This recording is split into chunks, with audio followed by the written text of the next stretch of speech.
Olá pessoal, um prazer estar aqui com vocês. Eu sou a professora Melissa e juntamente com a professora Natália daremos continuidade ao minicurso 3, falando agora sobre esse instrumento que é o pagamento por serviços ambientais. Iniciando então aqui com vocês essa aula 2 sobre pagamento por serviços ambientais, em que a gente dividirá em 4 partes.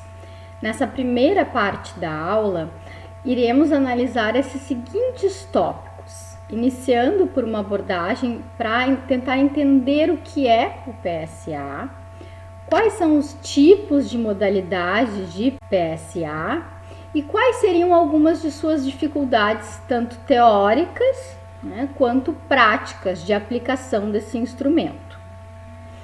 Pois bem, então começando pelo conceito de pagamentos por serviços ambientais, ele é considerado um instrumento contratual, ou seja, um instrumento que é firmado por meio de contrato e que tem como objetivo oferecer incentivos, sejam em dinheiro, sejam em compensações, para aquelas pessoas cujas atitudes, cujas práticas vão gerar provisão, aumento ou mesmo manutenção daqueles serviços proporcionados pelos ecossistemas, os chamados serviços ecossistêmicos que vocês já analisaram, já estudaram, na aula 1 desse minicurso. E esses serviços ecossistêmicos serão em benefício de toda a sociedade, assim como o meio ambiente. Aqui nesse segundo slide, há um esquema, um resumo de o que seria um esquema de PSA, como é que se daria essa relação. Então, ali em cima a gente tem um comprador do serviço ambiental, alguém que pagaria, seja em dinheiro, seja trazendo essas compensações. De outro lado, a gente tem um provedor do serviço ambiental, que, por exemplo, pode ser, nesse caso aqui desse esquema, um agricultor, que vai implementar algumas práticas agrícolas sustentáveis na sua propriedade, ou seja, gerando esse serviço ambiental que está aqui no meio. E esse serviço ambiental vai ser responsável, pela manutenção ou provisão de alguns serviços ecossistêmicos, como, por exemplo, a formação de solo, um local para refúgio de fauna, de animais, um serviço de regulação em relação à água, ou mesmo em relação ao clima. Então, por aqui a gente tem uma ideia de como é que se daria esse esquema de pagamento por serviços ambientais. Uma outra pergunta importante é quem seriam esses atores, quem seriam essas pessoas, De um lado, o comprador do serviço ambiental, que pode ser um poder público por meio de um projeto, organizações, setor privado também, Então, através de projetos públicos ou projetos mistos, que haja iniciativa tanto pública quanto privada. E do outro lado, o provedor do SA, aquele que está oferecendo esse serviço, tornando possível, então, a manutenção ou provisão desse serviço ecossistêmico, seriam, por exemplo, agricultores ou populações tradicionais em uma determinada localidade.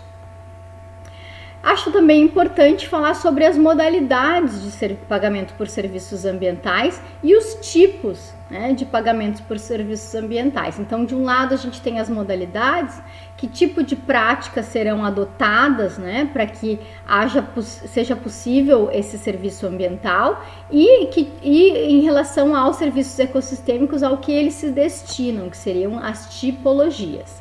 Então, iniciando justamente pelos tipos, a gente tem, por exemplo, o PSA biodiversidade, que seria aquele pagamento por serviços ambientais destinado à proteção da biodiversidade, em que o pagamento vai ocorrer por espécie ou por hectare de habitat protegido.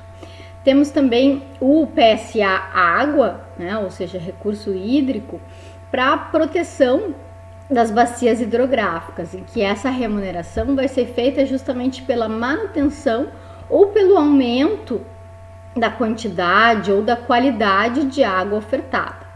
E eu coloquei ali no meio o chamado PSA múltiplo, ou seja, aquele pagamento por serviços ambientais que pode unir tanto a proteção da biodiversidade quanto a proteção das bacias hidrográficas numa mesma prática. né, no mesmo contrato, no mesmo pagamento por serviço ambiental. E também o pagamento por serviço ambiental carbono, que é aquele que vai ser responsável por armazenamento e por sequestro de carbono, em que se paga por tonelada de serviço de CO2, né? Não, ou seja, de gás carbônico não emitido para a atmosfera ou sequestrado, né? E PSA beleza cênica, seria aquela proteção da beleza natural, né? Os serviços, por exemplo, de turismo, de permissão de fotografia, que seriam então retribuídos.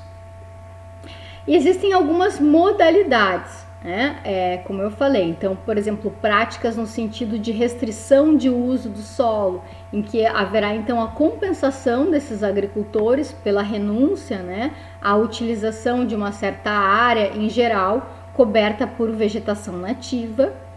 O PSA restauração, que seriam aquelas práticas que contribuiriam para o custo, né, na recomposição da vegetação em áreas anteriormente desmatadas, então auxiliariam nessa prática de restauração ou até favorecendo uma regeneração natural também quando é possível.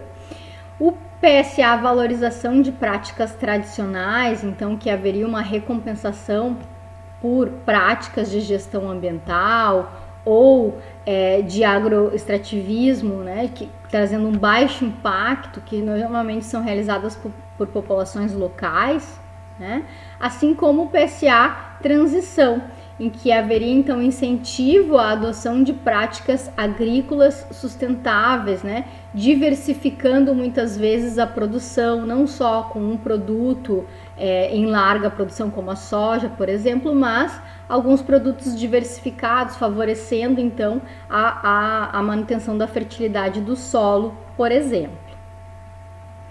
Em alguns estudos a gente pode constatar também que existem características comuns entre os pagamentos por serviços ambientais que são implementados, por exemplo, na região norte do país, né, em que ali a questão do controle do desmatamento e a proteção da biodiversidade vão ser mais frequentes como objeto de pagamentos por serviços ambientais, mas também são aqueles PSA em que oferecem a maior dificuldade no sentido que essa compensação garanta as condições para o sustento desses pequenos produtores e das comunidades tradicionais que lá se encontram, né? Na região norte, a gente tem principalmente aí o bioma amazônico.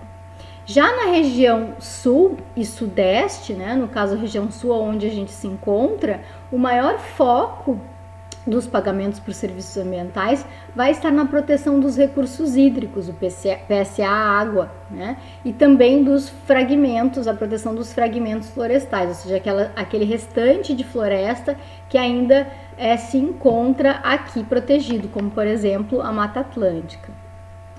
E também é característica dessa nossa região a diminuição da quantidade e da qualidade da água, justamente por isso o foco do pagamento por serviços ambientais na água e nos fragmentos florestais, haja vista uma intensa ocupação do solo, né? Uma pressão imobiliária muitas vezes, né? E também a própria expansão da agricultura e da pecuária.